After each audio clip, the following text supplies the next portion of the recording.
जून 20, 2024 एक खबर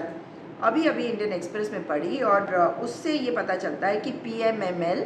यानी कि prime ministers museum and library, वहाँ पर कागज़ जो जमा होते हैं उनमें से अगर कोई परिजन कहे कि भैया ये वाले कागज़ आप पब्लिक डोमेन में मत रखिए लेकिन हम लाइब्रेरी म्यूज़ियम में रख रहे हैं, तो ये बात समझ में आती है हमारे को सबको राइट टू प्रिवेसी है, मगर नेहरू जी को तो नहीं है ना, क्योंकि नेहरू जी के बारे में तो छानबीन करके कुछ तो निकालने की ज़रूरत है, उससे मुद्दा बनता है, उससे चर्चा करते हैं, उनको अपशब्द कहे जाते हैं। तो पीएमएमएल ने भी कहा है कि नहीं, अब हम इस बात को नहीं मानेंगे कि अगर कोई परिजन अपने कागज़ दे रहा है और कह रहा है कि हमारे इस पूर्वज के जो कागज़ हम आपको दे रहे हैं इनमें से ये वाले कागज़ जो है आप पब्लिक डोमेन में नहीं लाएंगे। और इसी में बता दूं कि पहले लोकसभा स्पीकर जीडी मावलांकर नेहरू जी की बहन की बेटी यानी कि विजय लक्ष्मी पंडित जी की बेटी नयनतारा सहगल और इसके अलावा 2.8 लाख पेजेस जो नेहरू जी से संबंधित है और पीएमएमएल में है यानी कि म्यूज़ियम और लाइब्रेरी में अभी मौजूद है, वो कैसे पब्लिक डोमेन में लाने की तैयारी कर रही है सरकार।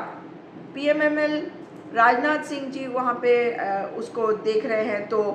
अब ये हो रहा है कि जो कागज़ कहे जा रहे हैं कि भाई इनको पब्लिक डोमेन में मत लाइए, वो कह रहे हैं कि हमने किसी की अब नहीं सुनी, और जो कागज़ नेहरू जी से संबंधित सोनिया जी के पास है उनके बारे में भी कहा जा रहा है कि उसे कैसे करके लाया जाए। और उन्हीं के एक मेंबर ने पीएमएमएल के, उन्होंने ये बात कही है कि मैं बहुत समय से सोच रहा हूँ कि कैसे इन कागज़ों को लाया जाए। और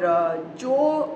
पत्राचार नेहरू जी, जयप्रकाश नारायण जी के साथ या विजय लक्ष्मी पंडित जी के साथ, जगजीवन राम जी के साथ, एल्बर्ट आइंस्टाइन, अरुण आसफ अली वगैरह के साथ हुए हैं, उनको वो कैसे ले और उनको कैसे वो पब्लिक डोमेन में लाए। बड़े दुख की बात है कि जो असली के काम है वो करने के बजाय ये इसी में लगे हैं। डिफेंस मिनिस्टर राजनाथ सिंह जी ने चेयर किया था इनका एजीएम, और तब भी वो ये कह रहे थे कि 51 बक्से ऐसे हैं जो सोनिया जी के पास है 2008 से, उनको वो कैसे वापस लाएं और उसे कैसे पब्लिक डोमेन में लाएं। आप समझ ही रहे होंगे कि ये करना क्या चाह रहे हैं, मगर कितने दुख की बात है कि राइट टू प्रिवेसी आपको और मुझको हमारा संविधान देता है हमारे जीवन काल में, मगर नेहरू जी को उनके जाने के बाद भी ये अधिकार नहीं मिला।